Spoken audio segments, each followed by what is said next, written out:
Barkada na ang campaign period para sa midterm elections at hindi nag-aksaya ng oras ang administration slate sa panunuyo sa mga botante. Unang stop ng mga senatorial candidate ang baluarte ni Pangulong Bongbong Marcos. Yan ang agenda report ni Zandro Ochona live mula sa Lawag City. Zandro, naglatag na ba sila ng kanilang mga plataporma? Yes, kanina ang kanilang prioridad. Kahit sa mga kapag sila,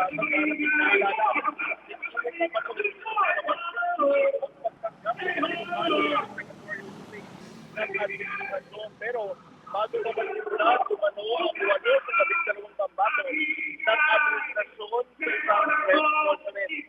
Kabilang dito, si dating senador mga sinolaksyon, dating senador Tito Soto, dating Secretary Abado, Senador Carlos Tolentino, dating Senador Manny Pacquiao, dating Mayor Alvin Sinay, dating Representative Sergio Villar, at si Agnes Congressman David Tulfo. Kasama rin ang campaign manager na sinabot ang Secretary Toby Chanco. Kung papala rin sa isang lahat, ang una nilang panukalang bata. Zandro? Yes, Pinky. Okay, Zandro, sayang ang report. Hindi ko masyado narinig yung unang bahagi ng iyong report, no? Dahil parang nasa gitna ka ba ngayon ng kanilang speeches? O, ayan na nga. Na lahat ng mga Ilocano nandito sa loob ng lugar na ito, Sandro? sigawan tayong lahat!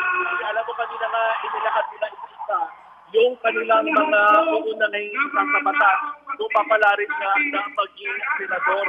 Kompleto na tumalon sa Brady at 12 pambato ng administrasyon. Ano bang pagsasabi ay hinihintay na lang itong pagdating ni Pangulong Bongbong Marcos. Zandro, kailan ang susunod na campaign sortie ng administration slate?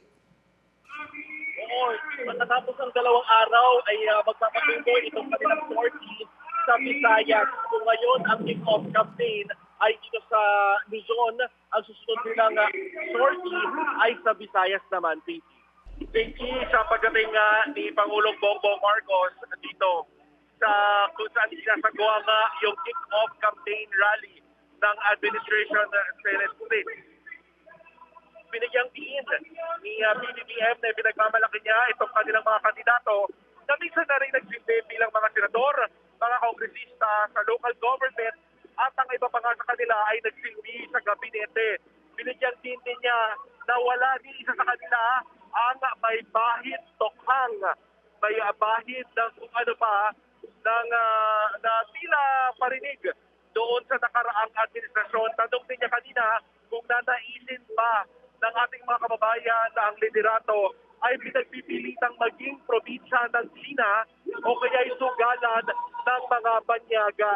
Naging maiksi yung kanyang talumpati pero naging malaman at sa bandang huli nga ay hiningi niya yung suporta dito sa kanyang lalawigan para nga iboto ng lahat itong 12 kandidato ng administrasyon. Pinky.